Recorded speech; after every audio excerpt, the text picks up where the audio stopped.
के लेक्चर में देखने वाले हैं सप्तमः पाठः संस्कृत नाट्य स्तंभकम।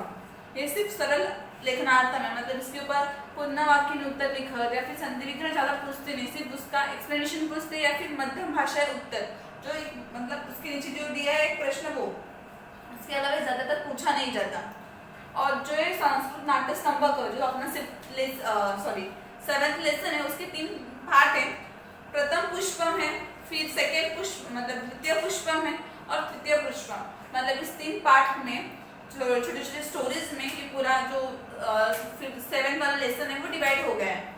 तो फर्स्ट इसमें क्या है कि ब्रैकेट में लिखा है ततः प्रवेशति वेखनास अनयो तापोसोचम, मतलब ततः प्रवेशति, प्रवेशति मतलब प्रवेश करना। कौन करता है प्रवेश? वेख्यानसम, वेख्यानस मतलब आश्रमवासी जो आश्रम में रहते हैं। अन्य मतलब और 2, तापसोचम, तापसो मतलब तपस्वी, च मतलब और। तो क्या बोलते हैं कि उस जगह कौन प्रवेश करते? एक आश्रमवासी प्रवेश करते जो उस आश्रम में रहता है, और अन्य तो कोई तो तपस्वी प्रवेश कर देते हैं। फिर व्याख्यानसम, राजा नाम अवरुद्ध, मतलब ये जो एक व्याख्यान होता है व्याख्यान, उस राजा को अवरुद्ध मतलब उसको रोककर बोलता है। राजन, राजन मतलब महाराजा, फिर राजा। आश्रम मृगयो न हत्वन्त्यम, न हत्वन्त्यम, आश्रम मतलब वो जिस आश्रम में वो रहते थे वो आश्रम। मृग मतलब हरिण, आश्रम मृगयम मतलब वो जो हरिण है वो हमारे आश्रम का हरिण है, इसलिए न हत्वम न हत्वय मतलब इसको आप इसकी शिकार नहीं कर सकते या फिर इसको आप हानि नहीं पहुंचा सकते। आशु मतलब तुरंत, प्रतिसहर सायकम, प्रतिसहर मतलब पीछे लेना, सायकम मतलब तीर। तो क्या होता है कि तुरंत आप अपना जो तीर है वो पीछे ले लें। तो क्या होता है कि राजन व्याख्यानसम जब वो 2 लोग प्रवेश करते हैं आश्रम में, तो जो आश्रम का निवासी होता है वो क्या बोलता है उस राजा को रोक कर, राजनम अवरुद्ध, राजा का रोक कर वो बोलता है कि हे राजा, जिस मतलब आश्रम मृगयो अयम मतलब जो मृग है वो किसका मृग है? आश्रम का मृग है। न हत्व इसलिए आप इसको हानि नहीं पहुंचा सकते या फिर इसकी शिकार नहीं कर सकते। आशु मतलब तुरंत, प्रतिसहर मतलब पीछे लेना, सायक मतलब तीर, इसलिए आप अपना जो तीर है वो तुरंत पीछे ले लेना। या फिर लो राजना मतलब राजा, राजा मतलब भी राजा। तो क्या बोलते कि राजना शस्त्र आत्रत्राणाय भवति, मतलब जो एक राजा होता है उसके जो शस्त्र होते हैं वो किसके लिए होते हैं? तो आत्रत्राणाय मतलब जो दुखी या फिर जो कष्टी लोग होते हैं उनके कष्ट करने के लिए, उनके कष्ट दूर करने के लिए या फिर उनके रक्षण के लिए एक राजा के शस्त्र होते हैं। न तो अनागस प्रहर्तुम, न तो अनागस मतलब जो निष्पापी होते हैं या फिर जो मुके जानवर होते हैं जिनका कोई पाप ही नहीं, उनकी हत्या करने के लिए या फिर उनके ऊपर प्रहार करने के लिए वो राजा के शस्त्र नहीं होते। तो क्या बोलते हैं कि राजा होते उसके शस्त्र किसके लिए होते हैं, किस कार्य के लिए होते हैं? मतलब जो लोग दुखी है, कष्टी है, उनके रक्षण के लिए, उनका दुख कष्ट दूर करने के लिए। आत्रणाय मतलब जो लोग दुखी है या फिर जो कष्टी लोग हैं उनके दुख को दूर करने के लिए, फिर उनका रक्षण करने के लिए एक राजा के शस्त्र होते हैं।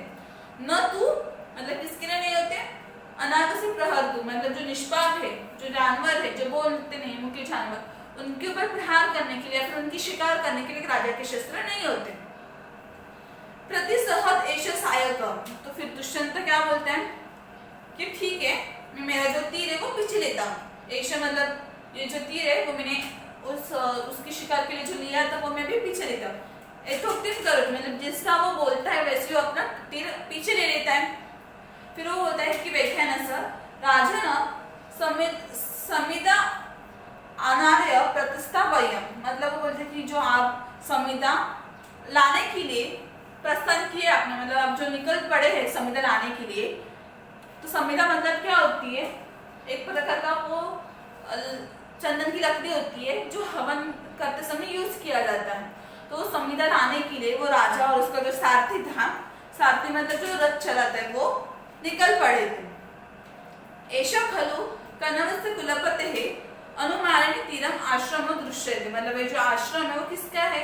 जो कनवस्य ऋषि थे उनका मालिनी नदी की तीर पर, जो मालिनी नदी है अनुमालिनी मतलब जो मालिनी नदी उसकी तीर पर आश्रम जो दिखाई दे रहा है वो आश्रम किसका है? तो जो ऋषि है कनवस्य कुलपते उनका वो आश्रम है। तो बोलते कि प्रविश्य प्रतिगृहता आतिथ्य सत्कार, मतलब क्या आप प्रवेश करिए, और प्रतिगृहता मतलब स्वीकार करना, आप प्रवेश करके स्वीकार करिए। क्या स्वीकार करिए? तो आतिथ्य सत्कार, मतलब जो अतिथि अपने घर में आता है तो उसका हम कैसे सत्कार करते हैं, उसको किस प्रकार मतलब तरीके से ट्रीट करते हैं, तो वैसे आप भी हमारे आश्रम में आइए और एक आतिथ्य सत्कार आप स्वीकार करिए, वैसा उन्होंने कहा। फिर आगे वो दुष्यंत राजा बोलता है, तपोवन निवासिना नाम तपोवन निवासिना अपुरुधमा भूतम अत्रैव रथ स्थाप्य यावद अवतरामि, मतलब क्या बोलते हैं कि जो तपोवन के जो निवासी, तपोवन निवासी नाम, तपोवन के जो निवासी मतलब जो तपोवन में रह रहे वो लोग, उपरधो मतलब उनको कोई भी परेशानी नहीं होनी चाहिए, इसलिए माँ भूत मतलब मेरे वजह से उनको कोई भी परेशानी नहीं होनी चाहिए, इसलिए अत्रैव मतलब इधर ही रथ स्थापय, मतलब रोक दो, तुम इधर ही रथ को रोक दो, यावत अवतरामि, यावत मतलब मैं उतर जाऊंगा, अवतरामि मतलब उतर जाऊंगा। तो क्या बोलते हैं राजा दुष्यंत कि जो तपोवन में जो लोग रहते हैं, जो तपोवन के निवासी हैं, उनको कोई भी हमारी वजह से परेशानी नहीं होनी चाहिए, इसलिए वो अपने रथ सारथी को बोलते हैं कि जो अपना रथ है वो तुम इधर ही अत्रैव मतलब इधर ही स्थापय, इधर ही तुम रोक दो, मैं उतर जाऊंगा आगे। फिर वो बोलते हैं कि सुतः मतलब जो उनका सारथी हो क्या बोलते हैं कि ध्रुतः प्रभा, ध्रुता मतलब जो लगाम, जो घोड़े को जो लगाम लगाई जाती है वो बोलते मैंने वो खींच के रखी है, प्रभा मतलब खींच के रखना। अवरतु आयुष्मान, अवरतु मतलब उतर जाओ, आयुष्मान मतलब महाराज, तो बोलते कि जो मैंने घोड़ी की लगाम है वो खींच कर रखी है, महाराज आप उतर सकते, उतर जाओ। फिर दुष्यंत बोलता है अवर्त्य मतलब वो उतरता है रथ से नीचे और बोलता है सूत मतलब सारथी विनिंद वेशनेन प्रविष्टव्यामि तपोवनानि नाम, मतलब अगर हम तपोवन में प्रवेश कर रहा हूँ मैं, तो मुझे सादे वेश में जाना चाहिए, मतलब जैसे आम लोग रहते हैं उस वेश में जाना चाहिए, इसलिए वो क्या करते हैं इदम तावत गृहता, मतलब इसलिए वो तू मतलब वो उसको बहुत सारे गहने मतलब अलंकार देते हैं और बोलते कि इसलिए तू ये सब अलंकार ले ले, तेरा है खेल मतलब तू ये सब ले ले, इद तावत गृहता मतलब तू ये सब ले ले, तो क्या ले ले, इति सुतस्य भरणानि धनुचोपनीय, मतलब वो क्या देते हैं उसको अपना धनुष्य देते हैं और उसके ऊपर जो अपने अलंकार होते जो उन्होंने धारण किए थे वो सब अलंकार उतार कर उसको देते,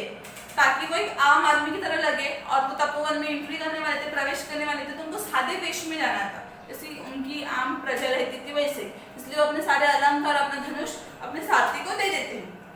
सूत मतलब सारथी को बोलते हैं यावत आश्रमवासिनः दृष्ट्वा अहं प्रावते तावत आद्रपृष्ठा क्रियांता वाजिनः, मतलब क्या, यावत आश्रमवासी मतलब जब तक मैं आश्रमवासी मतलब आश्रम के लोग हैं उनको मिलकर, दृष्टवा मतलब मिलकर, प्रावत जब मतलब रिटर्न आना, तो क्या होता है कि जब तक मैं आश्रम की जो निवासी है उनको मिलकर या फिर उनकी भेंट लेकर रिटर्न आता हूँ, तब तक, तावत मतलब तब तक, आद्रपृष्ठा मतलब पानी, पृष्ठा मतलब पीठ, क्रियांत वाजिना मतलब घोड़ा, तो क्या बोलते कि जब तक मैं आश्रम के निवासी को मिलकर रिटर्न आता हूँ तब तक तो क्या कर जो घोड़े की पीठ है उसके ऊपर पानी का छिड़काव मतलब पानी थोड़ा मार दे उस घोड़े के पीठ के ऊपर। तो फिर वो आगे बोलते हैं कि स्तुत तथा ठीक है इति निष्क्रांत, ऐसे बोलकर वो राजा निकल जाते हैं। तो ये इतनी सी छोटी सी स्टोरी थी। तो क्या इस स्टोरी में वो जब शिकार करने के लिए जाते हैं, समाधि मतलब जो चंदन की लकड़ी वो लेने के लिए जाते हैं, तब उनको रास्ते में एक आश्रम दिखाई देता है, उसमें उसके अंदर उनको एक हिरन दिखाई देता है। तो राजा क्या करता है अपना तीर निकालता है उस हिरन की शिकार करने के लिए।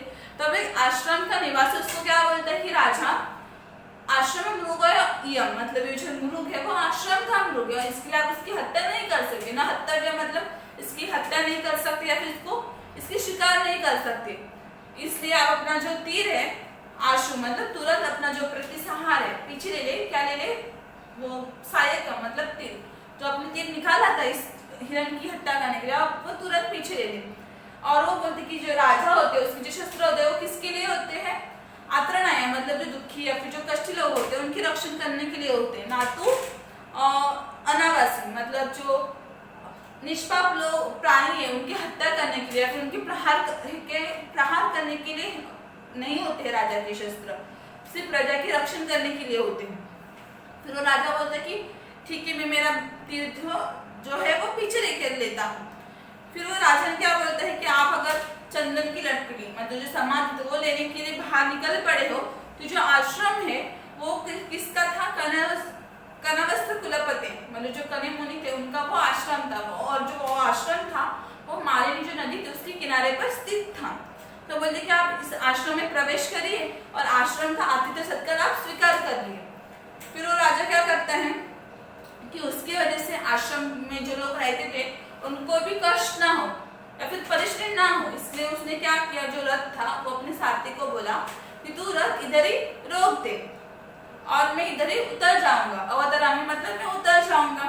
फिर सारथी क्या बोलते कि हाँ मैंने इस घोड़े की जो लगाम है वो मैंने खींच के रखी है, आप उतर सकते हैं महाराज। फिर क्या होता है, उतर कर महाराज क्या बोलते हैं, वो आश्रम में प्रवेश करने वाले थे तो किसी को पता ना चले कि वो राज है, इसलिए वो क्या होता है मुझे आम वेश में या फिर एक सादे वेश में जाना चाहिए, इसलिए वो क्या करते हैं अपने अलंकार और अपना जो धनुष है वो निकाल कर उस सारथी को दे देते और क्या बोलते कि जब तक मैं आश्रमवासी को मिलकर रिटर्न नहीं आता या फिर उनकी भेंट लेकर मैं रिटर्न नहीं आता तब तक यावत मतलब जब तक और तावत मतलब तब तक, मतलब क्या होता है जब तक मैं आश्रमवासी को मिलकर रिटर्न नहीं आता तब तक तुम क्या करोगे, मतलब जो घोड़ा था उनका रथ के घोड़े उसके ऊपर उसकी पीठ के ऊपर तुम क्या करोगे, पानी का छिड़काव करोगे, उसकी पीठ के ऊपर थोड़ा पानी मारोगे। ऐसा बोलकर जो सूत है बोलते कि ठीक है, और उन दोनों की बातचीत खत्म होती है तो राजा आश्रम में प्रवेश कर निकल जाता है वहां से। यदि पूरी स्टोरी इसका एक सिर्फ 1 पार्ट था, सेकेंड पार्ट और थर्ड पार्ट इसका बाकी है, वो हम अगले लेक्चर में देख लेंगे फिर।